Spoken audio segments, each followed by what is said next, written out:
Assalamualaikum warahmatullahi wabarakatuh. Nama saya Renita Oktaviani Irawan, nomor NPM 173112700640101.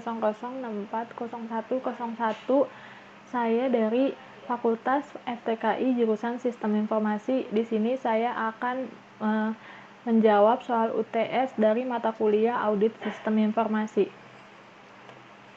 Pertanyaan pertama adalah 1. Kita sering mendengar istilah audit, seringkali dikaitkan dengan keuangan, namun kita tahu sistem informasi merupakan salah satu faktor yang menjadi kunci sukses perusahaan. Oleh karena itu, sistem informasi pun perlu dilakukan audit. Bagaimana menurut pendapat saudara? Jawaban saya adalah apakah sistem informasi perlu dilakukan audit? Menurut pendapat saya, perlu dilakukan karena audit sistem informasi dapat ditujukan untuk mengamankan aset-aset perusahaan, menjaga integritas data, dan menjaga efektivitas sistem, dan mencapai efisien sumber daya pengamanan aset dan berhubungan dengan instalasi sistem informasi, mencakup perangkat keras, perangkat lunak, manusia, file data, dokumen, dan peralatan pendukung lainnya. Integritas data merupakan data yang memenuhi aspek kelengkapan baik yang dipercaya, kemurnian, dan ketelitian. Nomor 2 adalah audit sistem informasi sangat penting dilakukan oleh organisasi. Ada 3 hal yang harus Anda jelaskan sebagai berikut. Who, siapa saja yang terlibat, what, teknik apa yang digunakan, dan how, bagaimana metodologinya.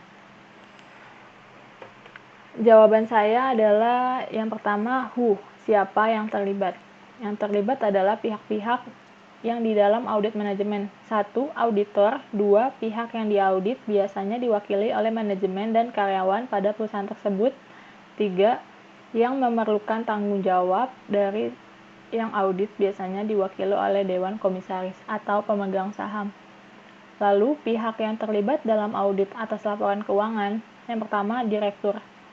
Dalam hal ini dapat disebut sebagai pendiri perusahaan adalah pihak internal nomor 1 yang terkait dalam penyusunan laporan keuangan sebab ia memiliki wewenang penuh untuk menilai laporan keuangan di perusahaan yang dimiliki. Laporan keuangan tersebut nantinya dapat ia gunakan untuk mengetahui perkembangan keuangan yang terjadi di perusahaan dalam kurun waktu tertentu, serta dapat digunakan untuk mengetahui apakah perusahaan masih bisa bertahan selama 1 atau beberapa tahun mendatang dengan keuangan yang ada. Lalu yang kedua, ada akuntan dan staf akunting. Akuntan dan staf akunting adalah pihak internal yang terkait dalam menyusun laporan keuangan sebab dialah yang bertanggung jawab. Selanjutnya yaitu what atau teknik apa yang digunakan. Teknik audit berbasis komputer atau kita bisa bilang TABK. Yang pertama adalah tekniknya audit around komputer. Dokumen sumber tersedia dalam bentuk kertas. Artinya, masih kasat mata dan dilihat secara visual. Dokumen-dokumen disimpan dalam file dengan cara yang mudah ditemukan. Keluaran dapat diperoleh dari daftar yang terinci dan auditor mudah menelusurinya setiap transaksi dan dokumen sumber kepada keluaran dan sebaiknya. Lalu yang kedua, audit attack komputer. Sistem aplikasi komputer memproses input yang cukup besar dan menghasilkan output yang cukup besar pula, sehingga memperluas audit untuk meneliti keabsahannya. Bagian penting dari struktur pengendalian internal perusahaan terdapat di dalam komputerisasi yang digunakan. Lalu, ada audit with a computer.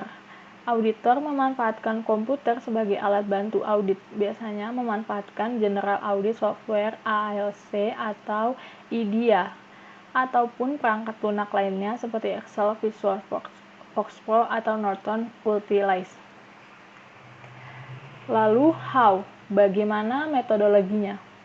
Metodologi audit TI secara garis besar, metodologi dalam audit teknik terdiri dari beberapa, yaitu 1. Analisis kondisi. Analisis kondisi existing yang merupakan aktivitas dalam memahami kondisi saat ini dari perusahaan yang diaudit, termasuk hukum dan regulasi yang berpengaruh terhadap operasional proses bisnis. Yang kedua, penentuan tingkat risiko. Penentuan tingkat risiko dengan mengklasifikasikan proses bisnis yang tingkat risikonya tinggi maupun proses bisnis pendukung. Hasil menentukan tingkat risiko tersebut kemudian dijadikan sebagai bahan dalam menyusun ruang lingkup, melaksanakan audit yang diarahkan kepada proses bisnis yang didukung oleh IT. Lalu yang ketiga adalah pelaksanaan audit. Pelaksanaan audit dengan mengacu kerangka kerja COVID yang akan didahului oleh proses penentuan ruang lingkup. Dan tujuan audit berdasarkan hasil penentuan tingkat risiko pada tahap selanjutnya. Lalu yang terakhir atau yang keempat, penentuan rekomendasi beserta laporan. Penentuan rekomendasi beserta laporan dapat kita lihat dari hasil audit yang dilakukan. Selanjutnya adalah pertanyaan nomor 3. Jelaskan tahapan audit sistem informasi menurut CISA Cartel Informasi Sistem Auditor. Jawaban saya adalah yang pertama, domain 1. The process of auditing information system. Pemegang sertifikat dapat memberi layanan audit terkait dengan standar audit sistem informasi untuk memandu organisasi menjaga dan mengontrol sistem informasi. Tahapan selanjutnya yaitu nomor 2, governance dan management of IT.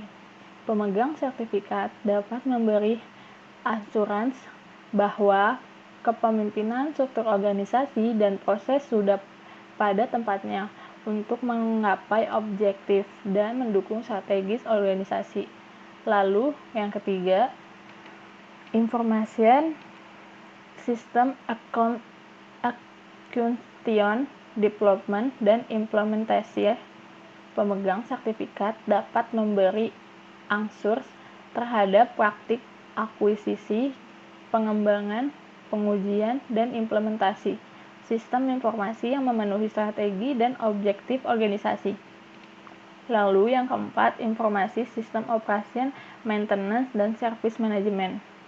Pemegang sertifikat dapat memberikan ansur bahwa proses di dalam operasi sistem informasi, pengelolaan, dan manajemen layanan memenuhi strategi dan objektif organisasi.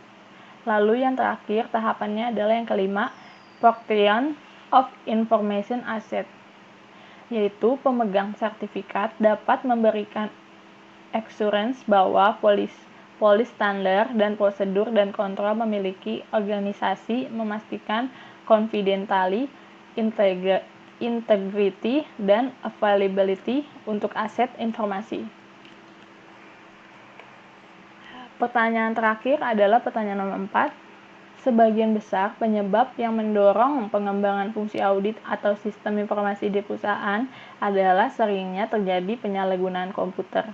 Jelaskan tipe penyalahgunaan komputer tersebut. Tipe penyalahgunaan komputer di sini adalah yang pertama, kerugian akibat kehilangan data.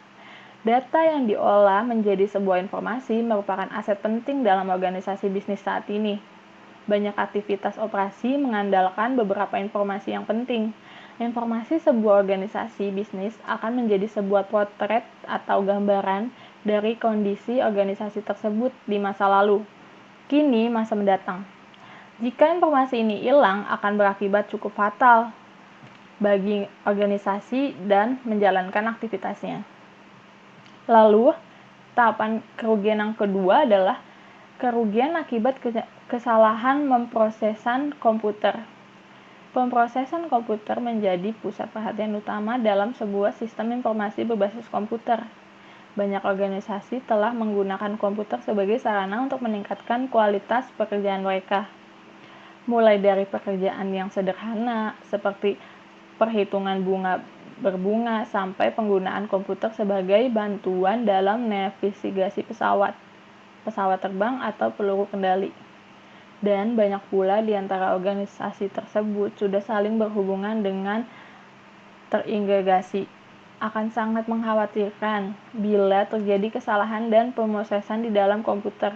Kerugian mulai dari tidak dipercayai perhitungan matematis secara sampai kepada ketergantungan kehidupan manusia. Lalu yang terakhir, pengambilan keputusan yang salah akibat informasi yang salah.